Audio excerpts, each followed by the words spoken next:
बुलबुला आ गया तो उसमें ब्राह्मण हत्या का दोष लग जाएगा। और बुलबुले वाले पानी को, फेन वाले पानी को कोई पिएगा तो उसको ब्राह्मण हत्या का अंश लग जाएगा। मतलब उसने 6 महीने तक जो दान करा, पुण्य करा, सत्कर्म करा, भजन करा, कीर्तन करा, वो सब नाश हो गया।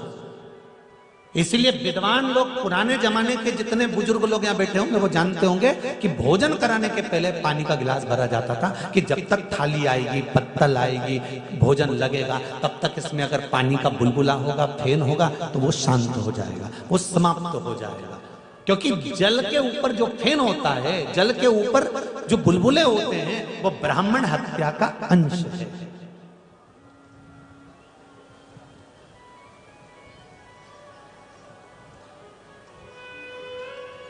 अब आज के जमाने में क्या होता है, सारा भोजन हो जाए, उसके बाद में पानी आए, लो साहब, और वो भर के गए और उनने न्यूच कूड़ा ऊपर से और उसमें फेन जम गया, बुलबुले आ गए और तुमने डर डर करके पी पुआ के वो जाए, मालूम पड़े पुण्य करने आए थे और पाप इकट्ठा करके लेके चलेगा। क्या मतलब का ऐसा पुण्य? शहर वालों से भी निवेदन करूंगा कि गांव के लोगों से, ग्रामीण लोगों से थोड़ा थोड़ा सीखने का प्रयास करो कि क्यों पानी पहले भरा जाता था, बाद में पत्तल आती थी, बाद में भोजन कराते थे, पहले पानी लाके रख देते थे। और चले जाओ उत्तर प्रदेश में, और चले जाओ बिहार में, तो वहां पर आज भी नियम है, पानी का गिलास सामने रख देंगे पर पीने नहीं देंगे, पहले उसको गुड़ खिलाएंगे, मीठा खिलाएंगे, कुछ भी ला कर देंगे कि पहले ये मीठा खाओ, गुड़ खाओ, कुछ भी खाओ, पर ये खाओ। क्यों? क्योंकि जब तक तो खाएगा उतनी देर में पानी के गिलास में जो बुलबुला होगा वो समाप्त हो गया होगा। इसलिए मां उत्तर प्रदेश में, बिहार में आज भी नियम है कि उसको मीठा खिलाया जाता है। ये लो थोड़ा सा मीठा खाओ, इसके बाद पानी पीना, लो थोड़ा मीठा खाओ, उसके बाद पानी पीना, नियम। अब आज के जमाने में तो सब एक ही हसिया से सब काट मारो, एक ही से सब निपटाओ, ठीक है।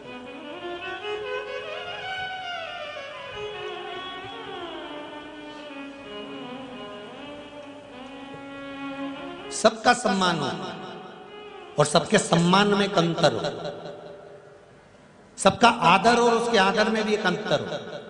ससुर आया है तो ससुर का सम्मान उस हिसाब से होना चाहिए, पति आया है तो पति का सम्मान उस हिसाब से होना चाहिए, काका जी आया है तो काका जी का सम्मान उस हिसाब से होना चाहिए।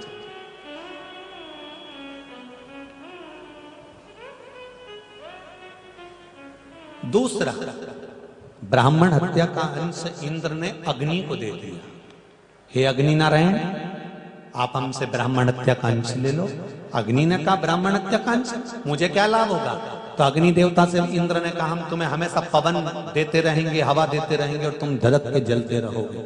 अग्नि देवता, ब्राह्मण हत्या का अंश ले लो। अग्नि ने ब्राह्मण हत्या का अंश लिया तो अग्नि की जो नीली लपट होती है वो ब्राह्मण हत्या का अंश होता है। यज्ञ करने वाले जो ब्राह्मण होते हैं, यज्ञाचार्य जो होते हैं, विद्वान ब्राह्मण जो होते हैं, जो यज्ञ कराने के लिए बैठते हैं, आप लोग तो बैठ जाते हो घी लेकर, सांकल्य लेकर, और ब्राह्मण लोग मंत्र बोलते जाते हैं। और उन्होंने बोल दिया तुरंत, ओम इंद्राय स्वाहा, ओम अग्नये स्वाहा। तुमने तो सांकल्य डालना चालू करी, घी डालना चालू करा, और जैसे ही अग्नि ऊपर की ओर बढ़ी तो जो विद्वान ब्राह्मण होगा वो पास में बैठा रहता है और एक शरबत बनाकर रखता है। उसने एक थोड़ा सा दूध दही मिला के शरबत बना के रखता है। जैसे ही उसने देखा कि अग्नि, हवन की अग्नि ऊंची गई, इसने लेकर उसमें शरबत डाल दिया, उसमें चारों तरफ उस पंचामृत को, उस दूध दही को डाल दिया। क्यों? क्योंकि अग्नि नीची हो जाए। क्यों? अगर हवन की अग्नि ज्यादा ऊपर जाएगी, ज्यादा ऊंची जाएगी तो उसमें नीली लपट आ जाएगी। नीली लपट आ गई मतलब करा हुआ सारा यज्ञ खंडित हो गया, क्योंकि उसमें ब्राह्मण हत्या लग गया। उसमें ब्राह्मण हत्या लग गई तो वो अग्नि की जो लपट है वो अपने आप नीले कलर की, आप लोगों ने भी कई बार देखा होगा, नीली लपट अगर आ गई है तो उसमें ब्राह्मण हत्या लग गई है, ब्राह्मण हत्या का दोष है। इसलिए यज्ञ करता ब्राह्मण जो होते हैं, यज्ञ कराने वाले जो विद्वान ब्राह्मण होते हैं, यज्ञ कराते समय सांकल्य डालते समय आप लोगों से बार बार कहते हैं थोड़ा आराम से डालो, थोड़ी थोड़ी डालो, थोड़ी थोड़ी डालो, पर तो तुम तो सोचो डाले जाओ, डाले जाओ, डाले जाओ, तो वो तुम तो डाले जाओ, परंतु वो अग्नि जब ऊंची जाएगी तो उसमें ब्राह्मण हत्या लग जाएगी। उसमें नीले कलर की अगर लपट आ गई तो उसमें ब्राह्मण हत्या लग जाएगी।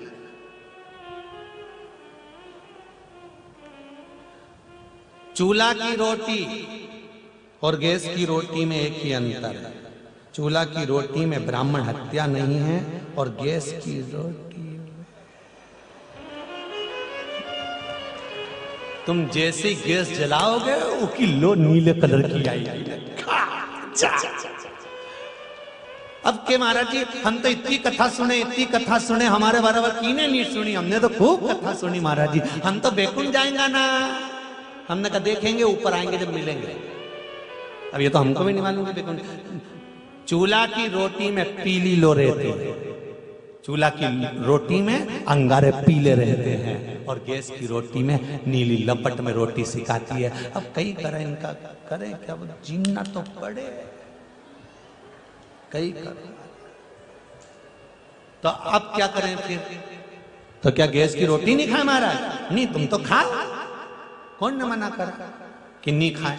एक काम तो कर सकते हो क्या, जितने लोग गैस की रोटी खाने वाले हैं सुन लेना जरा अच्छे से, उसमें नीली लपट रहती है। क्या गैस की रोटी नहीं खाए? खूब खाओ, पर एक काम करो, जब भोजन की थाली तैयार होकर तुम्हारे सामने पहुंचे, हाथ जोड़कर मेरे भोलेनाथ जी को बुलाकर कहना इसको प्रसाद कर दीजिए। आप जहर को अमृत कर सकते हो, इसको भी अमृत कर दीजिए। इतना तो कर सकते हो। कितने लोग गैस की रोटी खाते? जरा हाथ उठाओ। ये तेरा क्या होगा रे कालिया, धर लो, धर लो। आज से कितने लोग नियम ले रहे हैं कि भोजन की थाली, गैस पे बनी हुई रोटी की थाली जब हमारे सामने आएगी तो हम हाथ जोड़कर शंकर जी को आमंत्रण देंगे कि इसको अमृत कर दीजिए। कितने लोग ले रहे हैं संकल्प? हाँ, जोरदार ताली बजाओ, बस हो गया। इस 7 दिन की शिव पुराण का कोटा पूरा हो गया, खत्म। अब तुमने अगर संकल्प ले लिया, हाथ जोड़ के बैठोगे, बच्चे पूछेंगे मम्मी ये ऐसा क्यों कर रही है, आज तक तो तुम नहीं करी। समझा देना, ये गैस की रोटी में नीली लो रहती है और नीली लो मतलब इसमें ब्राह्मण हत्या छुपी हुई है। मैं इतना दान करूं, पुण्य करूं, सत्कर्म करूं तो ये पापीड़ा ब्राह्मण हत्या को खा के मरूंगी? मैं नहीं जाऊं ऐसा। इसलिए मैंने सोच लिया, हाथ जोड़ के थाली के सामने 1 सेकंड के लिए कहूंगी, हे भोलेनाथ, सब अमृत होई जाए रसिया, रुचि रुचि भोग लगाओ रसिया। बस इतना सा कर देना, हाथ जोड़ के निवेदन कर देना भोलेनाथ जी का, किसको अमृत कर दीजिए। उसका क्या फायदा होगा वो भी समझ लीजिए महाराज। एक बात आप लोगों को पहले कथा में कही है, आज फिर कह रहे हैं, बहुत ध्यान से सुनना इस बात को। जो दवाई, जो गोली तुमको नहीं लगे, जो दवाई गोली नहीं लगे ना, उस दवाई गोली को हाथ में ले लो और शिव जी से कहना, बोला उसके घर में चूल्हा जलता होगा, हम भी खाते हैं, आप और हम अलग नहीं है। फिर कहेंगे, अगर एक कथा बाचने वाला कथा बाच रहा है, अपनी किताब पूरी खोल कर बाचेगा तो बाचने का भी आनंद होगा और सुनने का भी आनंद होगा। जितना आपसे कहते हैं उतना पहले अपने पर भी अमल करते हैं, उसके बाद कहते नहीं तो कहते नहीं है। इस व्यासपीठ से ये नियम बनाकर रखा है कि अपने, अगर आपसे कहेंगे कि इतना घूंघट करो तो अपनी धर्मपत्नी का भी हम उतना, आप कभी आए तो कई लोग बैठे होंगे जिन्होंने अभी तक हमारी धर्मपत्नी का मुख तक नहीं देखा होगा, और आपके क्षेत्र की बेटी है जिसमें इतनी मर्यादा में रहती है, आप आकर देख सकते।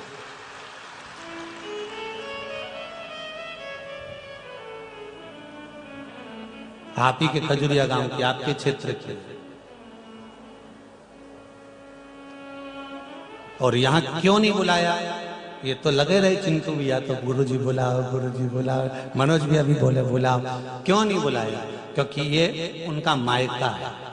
मायके में अगर पल्लू करवाएंगे तो हमारी भी शान मर्यादा समाप्त होती है।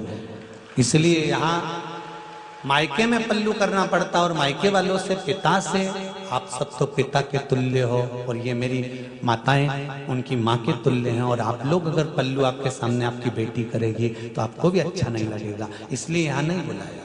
पर जितना कहते हैं उतना अमल करना चाहिए। और केवल आप लोगों के सामने अगर हम गैस की बनी रोटी खाते हैं तो पहले शंकर जी को आमंत्रण देकर बुलाते हैं कि सब अमृत कर दे, तू तो विष पी कर देवताओं को अमृत देता है, तो क्या इसमें अमृत नहीं कर सकता? इतना सी तो बोलना है। आप बोल सकते हो ना? इतना जम के तो बोलो, बोल सकते हो ना? चूल्हा की रोटी खाओ भले मत बोलना, पर गैस की खाओ तो इतना कह देना, सब अमृत कर दे मेरा भोलानाथ, सब अमृत कर दे, बस इतना बोला। और फिर तो तुम जो झड़ो मक्का की कड़ी के साथ चूर चूर के झड़ता जा, फिर कौन मना करे? तुम तो खाओ, फिर कोई मना नहीं करे तुम्हें। और उसका एक आनंद भी दूसरा होगा, तुम्हें उस अमृत तत्व की प्राप्ति होगी। शिव ने अगर उसको ग्रहण कर लिया तुम्हारे, भगवान तो भाव का भूखा होता है। भगवान काय का भूखा है? भाव का। तुम कैसे प्रैक्टिकल करोगे कि भगवान भाव का भूखा है? तुम तो कह दोगे सियोर वाला महाराज से कि तुम कह रहे हो कि भगवान भाव का भूखा है, कैसे प्रूव कर सकते हो कि भगवान भाव का भूखा है? इसको कैसे सिद्ध करोगे? तो सिद्ध करने का एक तरीका है, सब करके देखना अपने अपने घर में।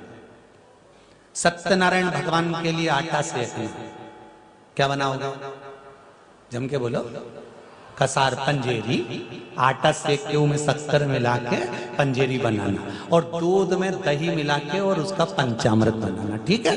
पंडित जी सत्यनारायण जी की कथा करें या तुम सत्यनारायण जी की कथा करो, भगवान के सामने एक कटोरी भर के पंचामृत, एक कटोरी भर के पंजेरी रख देना, और एक कटोरी पंचामृत, एक कटोरी पंजेरी कहीं अलमारी पे, फ्रिज पे, जहां तुम्हारी मर्जी पड़े वहां छुपा के धर देना, ठीक है? जब भगवान की सत्यनारायण जी की पूरी कथा हो जाए, कथा होके जब आरती हो जाए, दोनों प्रसाद को खाकर देखना, जो सत्यनारायण भगवान के सामने चढ़ा होगा उसका स्वाद बढ़ जाएगा, जो अलग रखा होगा उसका स्वाद नहीं आएगा। अब आटा की सिकी हुई, शक्कर मिली हुई पंजेरी में कोई स्वाद है? पर भगवान के भोग लग गया, नहीं स्वाद आ गया। तुम्हारे घर में कद्दू की सब्जी बनाओ, काशी फल की सब्जी तुम्हारे घर में बनाओ, कद्दू की सब्जी, और कद्दू की सब्जी बना के खा, और एक भंडारा की सब्जी कद्दू की खा के दे। तुम्हारे घर में पतली पतली पूड़ी खा के देख, और भंडारा की ऐसी जाड़ी दादा अंगूठा के बराबर की, और जो कद्दू की सब्जी से फिर खाना पिया 6-7 तो यूं निपटा के ना झोला में अलग भरी नहीं। तो पूछा भंडारा वालों ने कि खाए कि भरे? जगदम्बा के, जगदम्बा के लिए। क्यों? तो जगदम्बा के लेके उसको क्यों, वो क्यों नहीं आई? तो क्या उन्हें किया था, आज मैं घर में सब्जी नहीं बनाऊंगी, तुम भंडारा की लेके आना, ऐसा स्वाद आए नहीं भंडारा की सब्जी में। अब हम तो केवल भंडारे की सब्जी की कथा बाँच रहे हैं, तुम्हारा मुंडा में पानी आई रही है, सोचो जरा। अंतर है कि नहीं है?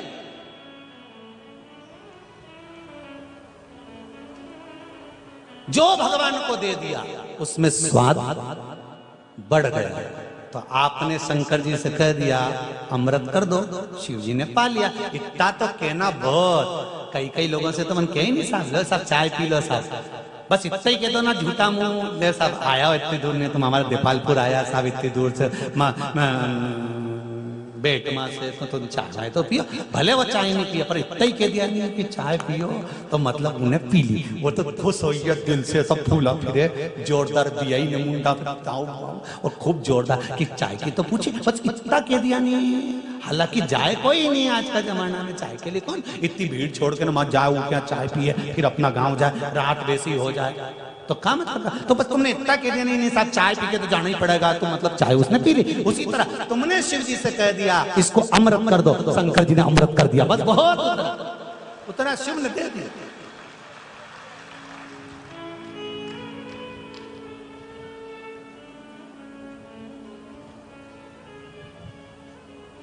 सब अमृत होई जाए रसिया, रुचि रुचि भोग लगाओ।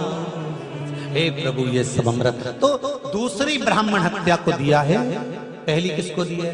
जम के बोलो, पानी को। दूसरी बोलते जाओ जरा, अग्नि को। तीसरी ब्राह्मण हत्या दी पृथ्वी को। हे पृथ्वी, आप हमसे ब्राह्मण हत्या का अंश ले लो। पृथ्वी ने कहा मैं ब्राह्मण हत्या का अंश क्यों लूं, हम आपको हरा भरा बना कर रखेंगे। हरा भरा? हाँ। पृथ्वी, आप हमसे ब्राह्मण हत्या का अंश लीजिए। पृथ्वी ने कहा ब्राह्मण हत्या का अंश? हाँ। पृथ्वी ने कहा ठीक है। पृथ्वी ने ब्राह्मण हत्या का अंश ले लिया। तो पृथ्वी के ऊपर जो वृक्ष लगते हैं, वृक्ष में जो गोंद लगती है, वो ब्राह्मण हत्या का अंश है। पृथ्वी पर जो वृक्ष लगते हैं और वृक्ष में जो गोंद लगती है, वो ब्राह्मण हत्या का अंश है। बंजर भूमि ब्राह्मण हत्या का अंश है। इसलिए हमारे यहां शास्त्र कहता है, तुम्हारे बहू का अगर जापा होए, बहू की डिलीवरी होए, बहू को संतान होए, तो खूब घी में गोंद तल तल कर खिलाओ। पर जन्माष्टमी, रामनवमी पर भगवान का प्रसाद तैयार करो तो उसमें गोंद मत डालना, क्योंकि उसमें ब्राह्मण हत्या का अंश रहता है। भगवान के प्रसाद में गोंद नहीं आना चाहिए। तुम्हारी बहू का जापा होए ना, बहू का अगर संतान होए, तो खूब लड्डू बनाओ गोंद का। तुम मना क्या, कौन मना करे? खूब जोरदार किराना मिराना तल तुला के ना घी में भूंज के खूब जोरदार बनाओ, उसमें क्या दिक्कत है? और नीवी जापा हो तो तुम तो बना बना के निपटा, तुम्हें कौन दिक्कत है? पर गोंद का लड्डू भगवान को भोग नहीं लगाना, क्योंकि इसमें ब्राह्मण हत्या का अंश है। तीसरा स्थान, पहला स्थान कौन सा है? बोलते जाओ जल्दी से। जल, दूसरा अग्नि, तीसरा पृथ्वी, चौथा ब्राह्मण हत्या का अंश दिया। इंद्र ने जाकर एक स्त्री से कहा, नारी से, हे स्त्री, हे नारी, हे माता, आप हमसे ब्राह्मण हत्या का अंश ले लो। नारी ने कहा ब्राह्मण हत्या का अंश मैं लूंगी, क्यों लूं? तो इंद्र ने कहा हम तुम्हें बुजुर्ग अवस्था तक भी सुंदर बनाकर रखें।